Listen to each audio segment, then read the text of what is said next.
Alright, welcome back to the flipped classroom. I just wanted to finish up with a little piece of information that was cut off from the last video. And that was the discussion of how ethics have progressed in time throughout history. And the last point was about the time period from the 90s up until today, where the progress of biology and its consequences for society have become the hot topics for ethical debate. Such issues as cloning, transgenic animal use, and stem cell use, those are all hot topics which are debated. And so what we have in place in Canada is the legal system.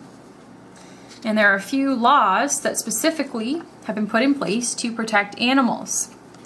And the first law that we'll look at, which is a federal law, is the Criminal Code of Canada.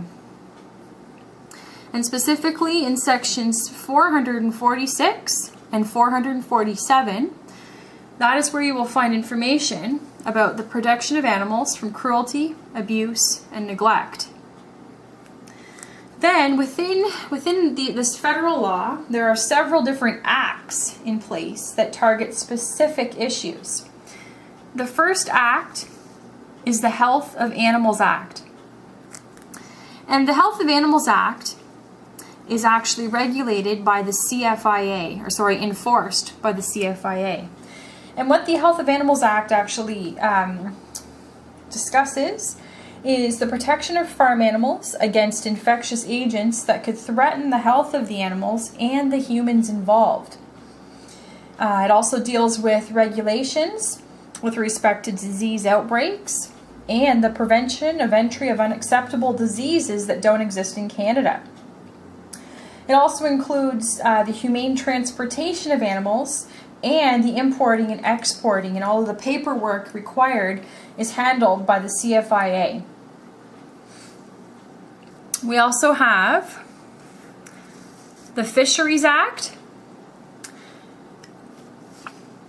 and the acronym WAPPRIITA stands for the Wild Animal and Plant Protection and Regulation of International and Interprovincial Trade Act, WAPPRITA. And what this is involving is the protection of the introduction of, the prevention of the introduction of harmful invasive species to Canada. And this is also the act that looks at protecting animals that could be going extinct.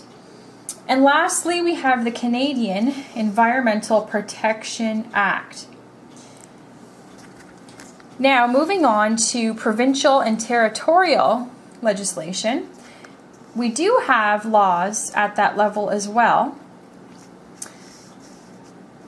However, what is noted is that the majority of the provinces and territories, they may have some bits of specifics with respect to the use of animals, but the majority of them actually refer those concerned in the research, or the research with the use of animals in research, are to refer to what are known as the CCAC guidelines.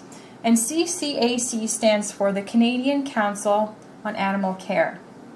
And in the next flipped classroom video, we're going to look into what exactly the CCAC is and what types of guidelines it actually contains.